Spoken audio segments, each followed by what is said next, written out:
Hey everyone, welcome back to the Marketing Share podcast. I'm back in studio with my co-host, Barb. I'm Alec. Hey everyone. Hello. Hey Barb. How's it going? I'm good. One of our goals this year was to get more marketers on the show. We have another marketer joining us today, so we love that. Let's Yeah. tell our listeners about Kate Johnson. Yeah. Kate Johnson, another friend from the Coffee Talk for us. Mhm. And she is a new CMO at Dscout, came in as VP of marketing, and she's going to share a little bit of her experience in that journey. And I think, Kate has a great background in bringing companies from like 30 million to 80 million. So she's got that really good background with the kind of businesses that you can really make some big moves in, right? And Mhm. she's going to give us some insight on how she's moved from the technical marketing expertise that many of us have at the VP of marketing stage to Yep. now being more of the company as a CMO. And I think it's going to be a great discussion.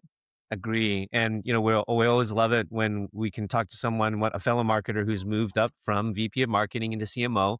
So, great, big congratulations to her. So excited to talk to her about that and her experience. So let's go interview Kate. Let's go.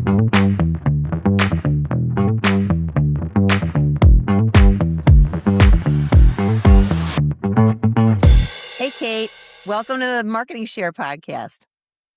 Hi, Barb. Thanks for having me. It's great to have Yeah. you here. Tell us a little bit about your career journey. We always like to start with that. Sure. So I thought I wanted to be a rowing coach right when I graduated college, and I went and got actually a graduate assistant position.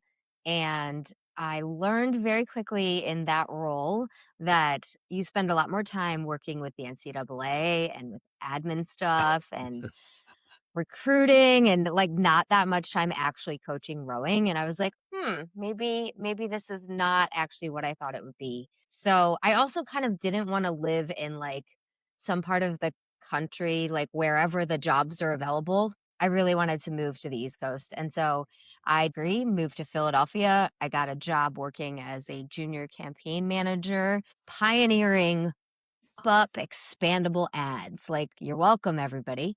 It's just so exciting. Um, from there, I sort of moved of a focus on marketing operations. This was when marketing automation platforms first became a thing. So I was responsible for that to my company and saying, this is something we need to invest in. This is something I will learn. I will set up. I will dive in. And from there, just sort of that attachment to data and being the marketer that could measure the marketing was kind of my career trajectory, moving my way over into like demand gen and then more to leadership roles, and just continuing to sort of have that the creative aspects plus the data aspect tied together, which kind of like kicked off with marketing automation, at least the data being more accessible. And now I'm at Dscout. I'm the CMO. I started as a VP of marketing here, and was promoted to CMO after about a year and a half. First time CMO, really exciting. My team, the leadership team here is, I think, maybe one of the best ways to learn to be a CMO because everyone's very interested in your success, very supportive. It's a huge amount of trust, very little ego. So I think I have kind of the support I need to find my bearings and do this for the first time. Oh, what a great gift you've got. And I got to help hire the CRO, which is an Oh, even bigger gift for a marketing Wow. leader. oh, that's interesting. And how new is the CRO? How long have you been working together now? About 8 months. So he started early last summer. Okay. All right. That is a win. That is definitely a win. Yeah. Yeah, it's great. It's great so far. Yeah. I mean, And I expect it to continue to be great. and then just for context, tell us our audience just a little bit. What does Dscout do? Yeah, so Dscout is software. The software itself is designed for product and research teams to conduct research, usability testing, kind of the discovery type of research where you're figuring out what you even should build. All of that can be done via the Dscout platform. For marketers, I think the really exciting part of it is being able to observe people who are actually using your tool, your website, your software, whatever, in a real live scenario rather than like a focus group, for example, where you Mm, bring people into a room and you're kind of like, what do you think about this? Our platform actually, instead of that, lets you capture people while they're making a purchase or mm, while they're researching something and be able to intercept them and say, can you let us follow you along, see where you encounter pain points, see where you encounter friction, see where you hop to the competitor and go look for a better deal there, or you go to Amazon instead. And so our software just really lets you do that super high fidelity, deep, qualitative research on whatever it is you're selling. mm. Mm. That's great. Okay, so the good context. I think I just wanted listeners to understand kind of the world you come from. But let's talk about your role as CMO. First of all, congratulations on getting the promotion to CMO. That's great. You'll have to hear that when that happens. We try to do this show for marketing leaders. And so one of the reasons we were very interested to get a chance to talk to you is that you've taken this step from VP of marketing into the CMO role. So you're not necessarily leading marketing for the first time, but it is first time at the CMO level. So we're very curious and wanted to just ask you some questions about that. What is something about the CMO role that maybe has surprised you, maybe that you weren't quite prepared for, as it being different from just being a VP of marketing? I feel like I'm more surprised by the time we're living in than the role itself. Mm, mm, Regardless of my senior title, my job is totally different now because mm, of AI. mhm, So is my entire team's job. The AI happened a little bit before I got promoted. Maybe my use of AI helped with getting promoted, maybe not. But I think the AI stuff, I have to like learn it and then help them learn it, or they're mm, teaching me it, or whatever. And it's like the whole focus for the whole company is different. And I think that probably is something most people are feeling. That doesn't exactly answer your question, but if I'm thinking like what is swirling around in my brain that I'm having to Mm. figure out, it's AI. That's it. mhm, That's mhm. like number one, two, three, four. Yeah. Yeah, that gets me to our next question, which is what do you still feel uncertain about? And I have to say, everybody feels uncertain about it, right? I feel like we're entering in this new period where uncertainty and learning is the new norm. And you've got to be comfortable with that, even in the CMO suite or CEO suite, right? We all have to get really, really comfortable with it. And it's a bit of uncertainty that you live with. It's a lot of uncertainty.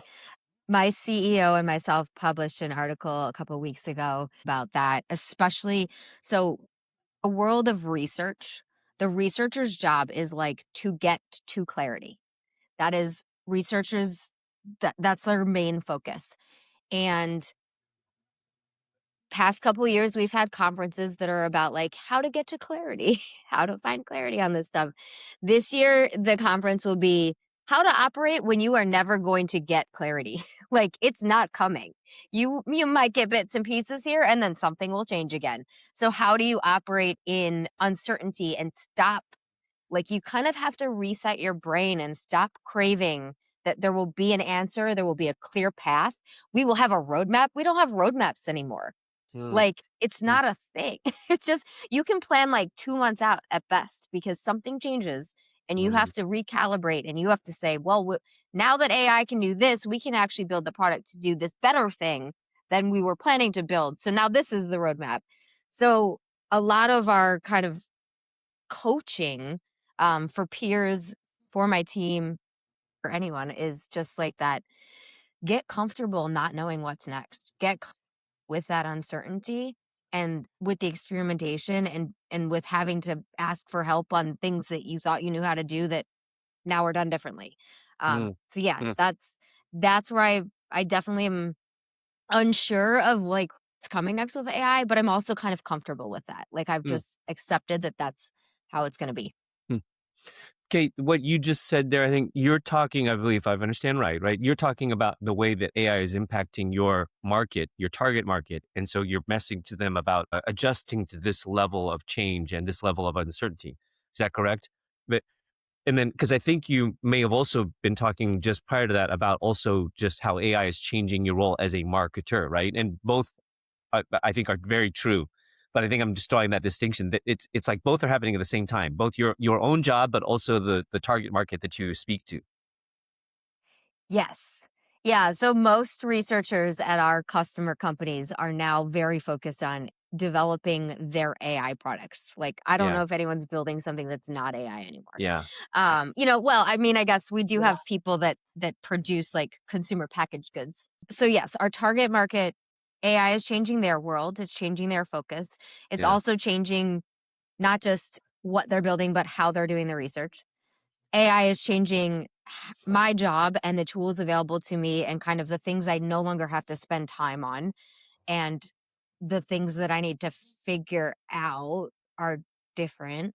And then also so we are building AI products ourselves and we are building our products with AI, like Claude Code. mm-hmm, We're using that to build mm-hmm, our products, which means that our product team is now shipping maybe 8 to 10 times faster than they were last year, mm-hmm. which means our one product marketer now has 8 times the work Yeah, just yeah, kind of overnight. And yeah, so we're figuring out, okay, how do we do that? How do we adjust? Product development, it used to be like, okay, how quickly can we code? And then it's like kind of become, okay, how quickly can we QA? How quickly can our product marketing team just translate this and our marketing team distribute this? So like we're the bottleneck now and how we can use AI to get faster at that. yeah. Okay, so now I want to ask you about that. What have you learned so far? You might be right in the middle of this, so maybe I'm asking you as you're still learning, but I think it'd be great to whatever you're comfortable sharing for some of our listeners. How are you addressing this problem? Are you using co-work? Are you able to have your one product marketer keep up now because that person can use AI? What's that been like? So we are using co-work. We just got started with that this year. Mhm. We are eh, kind of the biggest hurdle. We sell to enterprises. We have like enterprise grade security. So the thing that Mhm. takes the longest is us saying, "Can we get Salesforce connected to it, please?" Like we're still working on that. It also Mhm. doesn't help that Salesforce hasn't built a connector themselves, like Yeah, HubSpot has. I So know. HubSpot's hooked Yeah. in, but now we're still working on the Salesforce stuff. So everyone on my team has their account and everyone is kind of automating at what they think of first. Like they're just like, oh, for example, we use Asana for our design team Hmm. to project manage things because they have a lot of outside contractors that they work with. Mhm. But we use Notion to project manage everything internally at the company across teams. And Hmm. so historically, it was okay, when you update something in Notion, go update it in Asana for the things that are in both places. We built an automation that just syncs the two now. Like, could we have done that without AI and just with like Zapier or something? Probably. But like, Claude made it easy to do it in 5 minutes. Like, my head of design just went in and was like, "Tell me how to do this." Claude tells you how to Hmm. do it. He looked it up, and that's working now. So, very basic stuff like that, but stuff that's like saves us minutes and hours and starts to add up.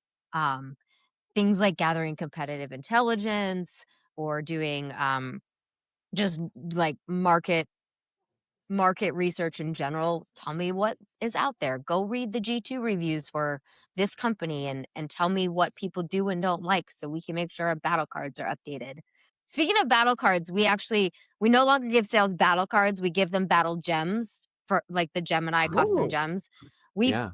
built the battle cards. All the content is in a very long page.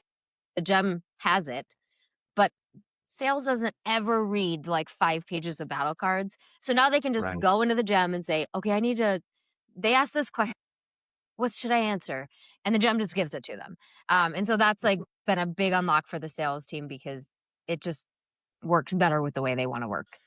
That's a Uh, great idea. yeah, that goes into my next question, which was, what are you actively trying to figure out? You're figuring out a lot of things right now. So not only is the trajectory of how fast things are moving with AI getting so fast, but you're also fixing things and you're actually expediting a lot of processes around businesses and around your marketing, right? So I mean, it's really fast forwarding for every single aspect of marketing and the business overall. Yeah, my hope is we're not quite there yet, but my hope is we get to a place pretty quickly where we've got a lot of the really like tedious stuff sorted in AI and we magically, this may be wishful thinking, have more time to think about the stuff that is, it's almost like marketing back in the 60s when it was like you spent weeks thinking about that one billboard Yeah. and what was gonna you did all that research on that one. We're not gonna go back that far, but just having my team have the time to think about, is this quality? Is this interesting? Is this gonna catch attention?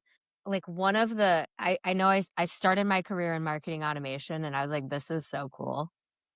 And now I'm like, okay, how do we undo all of the bad behaviors that marketing automation gave us? And how do we actually go back to being like thinking about the psychology of the buyer and what makes people interested and what makes people remember your brand and what makes people think this is a brand I love and I'm going to be loyal to. We like instead just got hooked on like clicks. So Right. Clicks and I'm like, MQLs hopefully and with all this the AI we can garbage. get back. Yeah. Yeah. Yeah. I love that. That's where marketing really lives, right? Is, how are we persuading? How are we connecting with people? How, what makes us resonate? I mean, that's the part that's kind of been lost, I think, right? In our zeal for clicks. So things are changing so quickly. There's no such thing as, the several year plan anymore. How do you focus your team on the next 6 months, even? Just fixing the small things so you can be more present? That's where we are today. I think there's more looking around, I guess I would say also that my whole team is doing. And I guess I don't know if this is the right thing to do, but but historically, someone like the design team, for example, they're pretty internally focused. Like Yeah. people said we need this, they made this.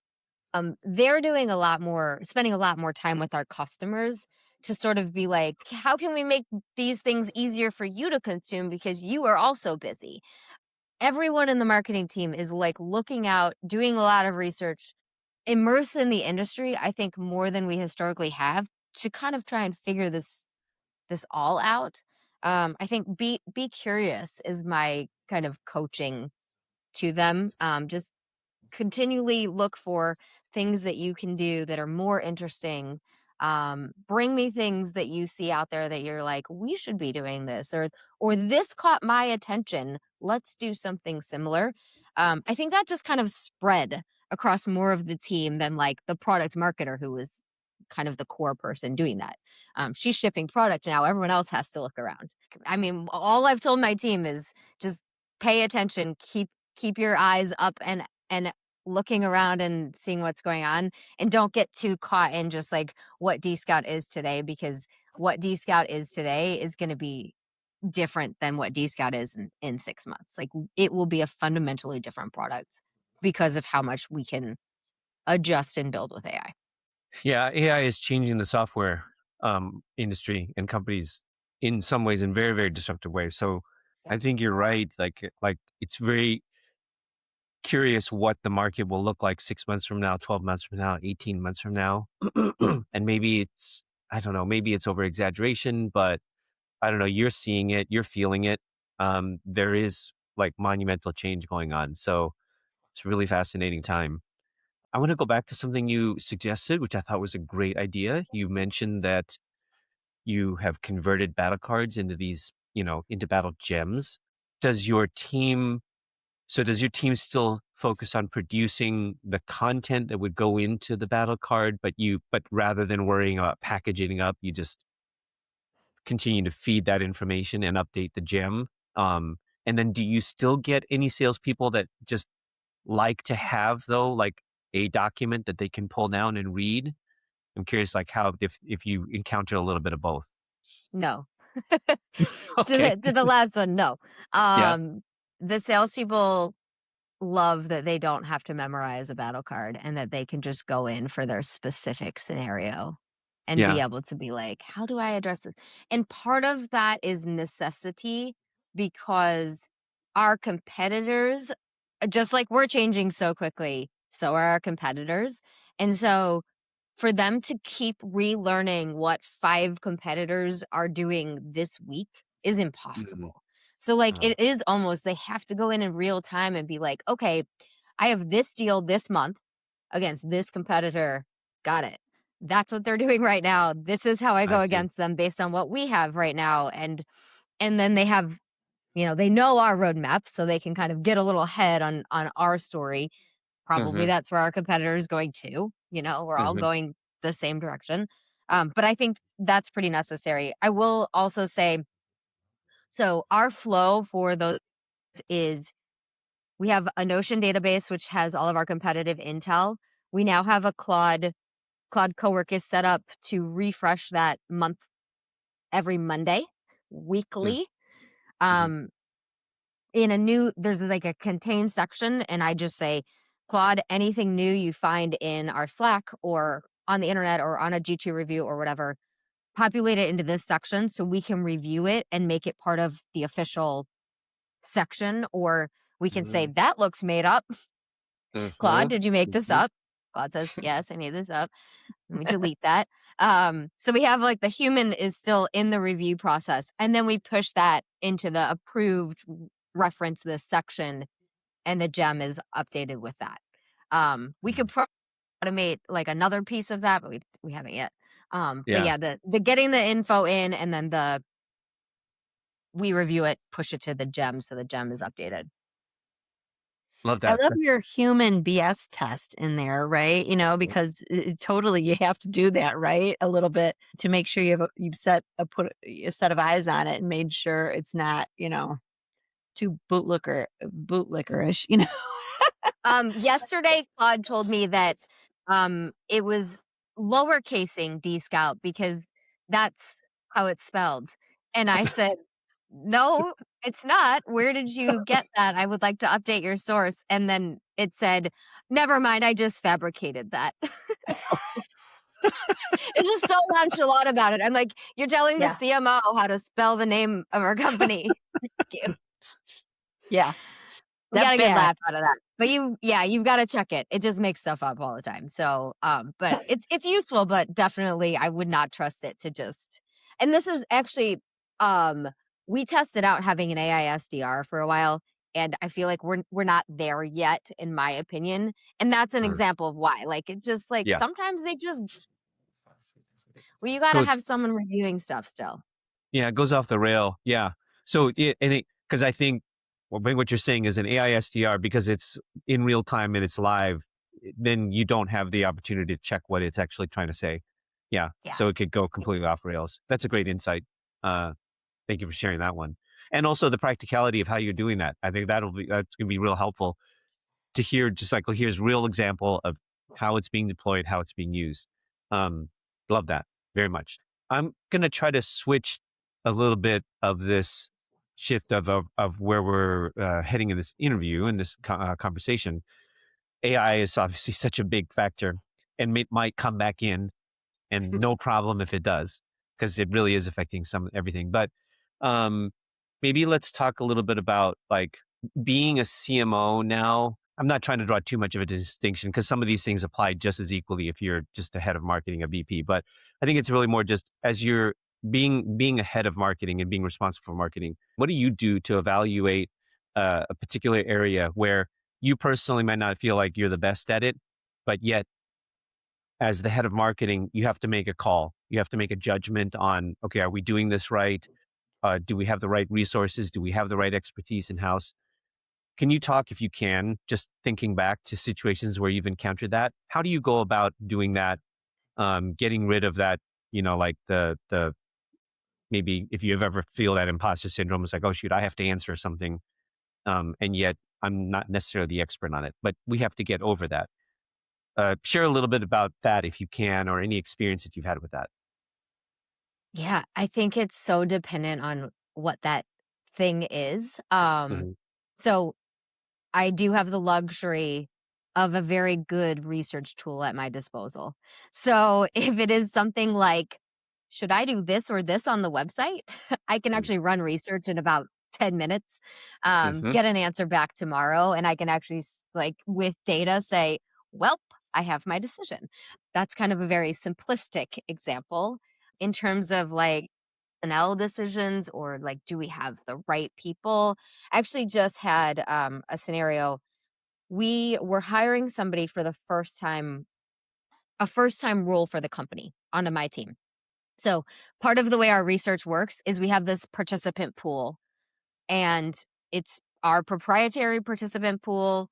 They're they're vetted, they're screened, they're verified, like ID verification even, high quality participants, people that we know will give good feedback to to our brand users.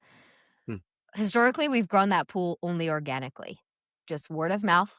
People Mm. said, "I'm getting paid to do this research. You should sign up." For the first time, we needed somebody who was an acquisition specialist to come on board and help us grow that pool faster, because we have more Mm. customers now, we have more products now, we have more usage now because people are building AI. So so we had to hire somebody. I was like, I've never hired a B2C or D2C marketer. I've never hired acquisition specialist in that like consumer acquisition space. I just asked a lot of questions to everyone I could think of that might have some idea of what would be important in that role. And then I interviewed maybe too many people, Mm. but every person I interviewed, I learned something from that interview that was like, oh, I should look for that. And oh, I don't need that. And that sort of so it's definitely some on the job learning, but also like using the other resources you can find. I am part of a CMO community, so maybe more than one. And Mhm. so I have resources and other CMOs I can ask for support or for ideas on things too. That one was really a stretch though, because I've been in B2B my whole life, and so I was like, I don't even know any D2C or B2C marketers to ask. So it was a learning experience, but we basically kind of were like, this is what we need the person to do. Do they have the skills that can translate to that? Because the role we're hiring for is also a very specialized, like it doesn't really exist a lot of places. So that was Mm. a tough one. But Mhm. but also my leadership team, the rest of the executive team was all kind of like they were in Yeah. tune, they were listening. We would chat and I would be like, okay, do we think this is more important or this is more important? Um, they were very supportive in that regard too. So I think it's like, don't be afraid to ask for help. So kind of get creative about where you're asking for help. Right. I mean, let's face it. When you're in the CEO job, right, you usually come from one discipline. You don't know all the Mhm. disciplines. So Mhm. I find in the C-suite, that's a very common thing, right? You're sharing information, you're trying to understand, you're asking questions. And so same thing, right? If you are hiring somebody who, you're now in the role of hiring somebody, you don't necessarily have that skill set. So you ask other folks, you use your resources, and of course, we now have AI at our fingertips that we can kind of seek out some new knowledge. But if you have a candidate, right, and it's for this new, say it's a DTC work, and you have two candidates, and maybe one comes from one angle, one comes from the other angle. Do you do team interviews? Is that how you kind of what's the tiebreaker in that? Yeah, we definitely done team interviews before. For this particular scenario, we kind of had we had like a lot of candidates that were kind of like, okay, like this could probably work, this could probably, and then one showed up and she was just so well prepared, do her shit so well, knocked her socks off, and we're like, that's the one. Mm. So I mean, sometimes the candidate, sometimes just surfaces. I'm trying to think of how a scenario where I haven't had a tiebreaker scenario in a while. Back channeling them too, like Yeah. references and stuff, just figuring out people that used to work with them. I guess for me, if I like if I have to make a call and I cannot, there's no like distinguishing skill or experience or whatever, I'm gonna pick the one that seems hungriest. I mean, the one that's like the most figure it out, Mhm. We have our set of values for the company, and two of my favorite ones are just like comfortable with the ambiguity and the figure it outness, like they'll just figure stuff out, and low ego. And somebody that meets those two things can almost always like get the skills they need that they're missing to fill in the gaps as needed. Mm. That's a great lens for sure. I like that you went to the values too. Every company puts out values, but I think it says something though when you actually look to your values when you're hiring as a way to evaluate candidates. And I think that's a best practice. Sometimes not all companies do it. Sometimes you forget to do it, but that's a great piece of advice, I think, which is uh, go back to the values, at least the ones that you say that you support, and then try to match up candidates. That's a good reminder. So here's another one. As you move up in your career, always, right? You kind of have to leave. You have to leave behind certain things that you maybe loved or, was part of your role and so forth. Have you had to leave behind anything in order to focus on a new aspect as a CMO? Somebody asked me this once, or slightly different phrasing, like, what have you had to sort of unlearn? And I'm like, well, I'm trying not to unlearn it. You do have to make more brain space for new things. But coming up through like the marketing automation, I spent so much time coding workflows in HubSpot and things like that. And when Dscout, um, it was a very immature operations org in general. I started the same time as the first head of RevOps. So I spent my first year here like setting up sales stages Mm. and everything that was in HubSpot, like lead to Yeah. contact to op flow, all of that stuff. So I was the one that had the knowledge of how it was built. And so then I kept getting pulled into like troubleshooting when something wasn't working, even once we had a new hire. And eventually I was just like, you got to figure it out. Like someone else has to figure this out because it's interesting to me and it's kind of fun. And when you figure it out, you're like, yes, it's so time consuming. And it's like, you got to let your team handle that kind of stuff. They just got to be like, I'm confident you can sort this out yourself. And if you can't, ask HubSpot help. That's what we pay them for. Exactly. I love that you said that because you know what? Yeah, because it's so fast. It is faster for you with the knowledge to be able to achieve it, right? But when you do that, you rob your people of the experience of figuring it out and the win that you felt the day you figured it out, right? And I neglect something else. All of those things. Yes. And then something else gets delayed. And then someone over here is like, what are you doing? I'm like, I'm in HubSpot. Okay, so that's maybe what you left, right? Or what you had to let go of. And what did you have to double down on to perform and achieve more at this level? Decision making and strategy thinking for the whole company, that when you're part of the executive team, you have to think about like what the finance team is doing. You have Right. to think about, I mean, I've always marketing, you think a lot about sales, but you have to think about what the ops team, what the people team is doing. Like there's just what I have to kind of know there's so much products. I'm like, I'm not technical, but I have to know what the product team is doing and the structural changes there and help my peers think through like what makes sense there. So you have to think a lot more about just like business stuff as a whole Right. and not as much about marketing. And you have to just let your team do a lot of the marketing because you're over here going, okay, if we need to bring AI to the company, which one should it be? And then there's six Mhm. of us on the leadership team here at Dscout debating like, well, this one would be Right. better for me. This one would be better for me. Wait, do we all need the same thing? Because that way it works and it cross functions. And what's it going to look like in 6 months?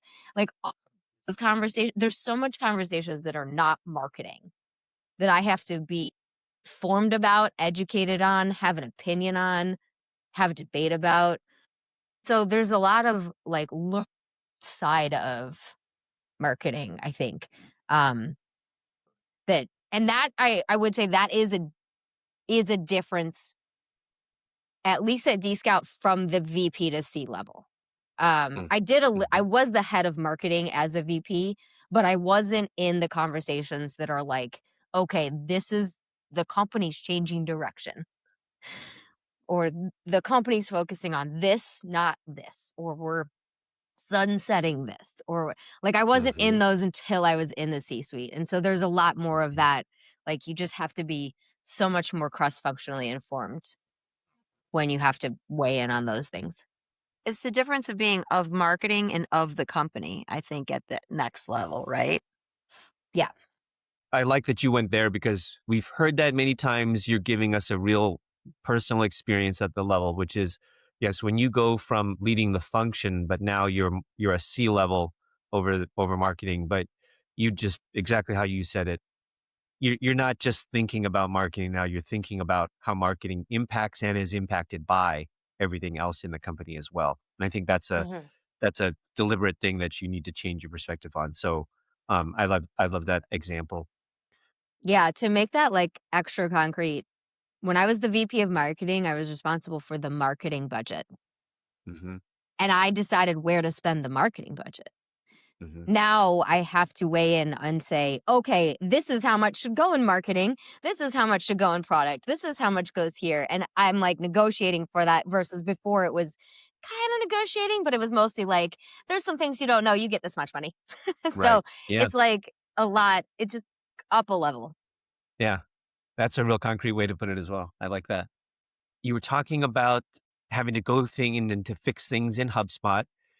I'm going to tie back now to the AI that we were talking about in the front of our conversation. Because you mentioned that Claude does have a connector into HubSpot. Is that correct? Mhm. So are you able to yet ask Claude to help solve or fix problems like that? Can Cowork do that? We haven't had it do it yet. Can it do Okay. it? Probably. Okay. I think what we're doing, so usually when you have an error in HubSpot, it's because some human missed a step. So what my head of marketing ops right now, like probably literally right now, is working on building a co-work task that just I think a task. Maybe it's no, he's probably building it as a skill. I don't know. He's doing it as we'll see. I'll report back. But building it so that anytime we get like a list of leads from an event, Yeah. that Claude can execute all of it's like 20 steps to get them like Mm, into the system, scored, tagged, mm, mhm, routed, workflowed into Salesforce. There's mhm, all of the different steps just to make sure that in the end we can report on the ROI of that event or the pipeline influence from that event. And so if we can build a skill in Claude that executes every step and remove the potential for human error mhm. and hope that Claude doesn't go rogue and also miss a step, then that would in theory reduce how much troubleshooting we have to do because it's just doing the exact same thing every time. Will That it would be Yeah. go a that great fast fast? track, right? Oh my Hope gosh. so. Yeah. Yeah. So he's working on trying to figure that out. Like he just started on it this week, so it's not done. Yeah. I'm going to ask you one macro question again, which is you said that the business is changing so quickly and you are able to alter the product even so quickly now, right? Because you're creating it and coding it faster. What does that mean when you're trying to communicate a brand to the marketplace that's consistent? Are you still able to do that, or because the product is so fluid and always developing, that you're even changing your brand persona for the whole business? So Dscout has a very well known among the UX research community. So these are Yeah. like trained researchers. Like maybe every UXR knows who Dscout is. We've Mm, been around 15 years. Like they know. So the brand is there. The brand yeah. holds. But I think our biggest question is how much do we lean into the AI first, the AI washing of it? How because what we're having I'm not sure if I'm gonna be able to answer your question, but I'll tell you what we're thinking about. Um, we have a lot of AI competitors popping up that do point solutions. AI moderator is the biggest example of that. Yeah. UXRs traditionally, moderation's their favorite part of their job. So they Mm, hated the idea of an AI moderator. mm, Well, product teams love the idea of an AI moderator because then they don't have the researcher bottleneck that they used to have. They can just do unlimited AI moderation. Yeah. And Mm. so as we build our AI moderator, we're navigating, you know, is it like, how do we market that where we don't alienate our customers that are loyal UXRs, but go capture market share from product designers who absolutely want that? Mhm. So we're struggling to navigate that. I don't think I have an answer for you, but Yeah, that is Kate, what this we're is thinking about. interesting that you're talking about the same thing because I'm having the same challenge in healthcare right now, right?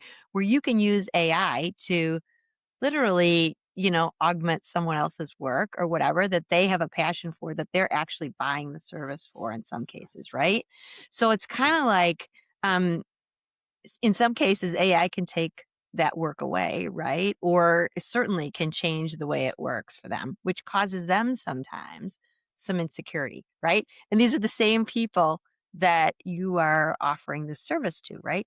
So it's a kind of an interesting nuance that you have to kind of work around in this world, right? You have to say it's an assistance for you. It's going to be a help for you. You're going to really like this, and and that's part of everybody letting go of some things, right? To get more efficient, I think, is going back to the first conversation that we had.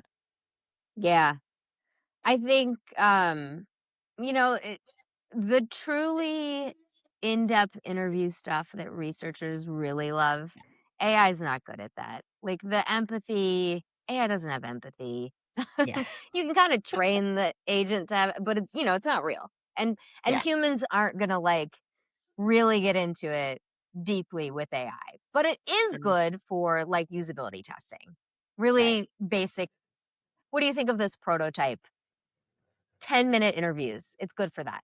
It's not good for the Mhm. hour-long, "Well, what if we did this? What do you think about this? How does this make you feel?" Like, Yeah. the in-depth interviews, we don't think it will replace that, and so that's our positioning for that. So we're kind of Mm, just like, let this do the things that you aren't that excited about. But yeah, it's tough for sure. yeah. And it's really tough to communicate that in a marketing message where you've Yeah. got like 5 seconds of attention. Best. Not even. Yeah. So, like, you can't Mm, yeah. And so it really is hoping that people kind of consume more of your content or your podcast or yeah. whatever to say, "Oh, I see. I should think about it like this," rather than my default reaction, which was like, "It's taking my job." So, Yeah. Yeah, Right. yeah, Right. yeah, so figuring yeah. out how to get that first hook, though, in marketing that is really concise, that you can have the opportunity to then have that conversation and help them kind of think about it Yeah. a different Come way. along, I always say. That's the Yeah. trick. Mm. Well, this has been fascinating. Oh my gosh. So Yeah. thank I you, think we've hit Kate. all our questions that we wanted to cover, Barb. Was there anything that we missed? No, I think we're No? good.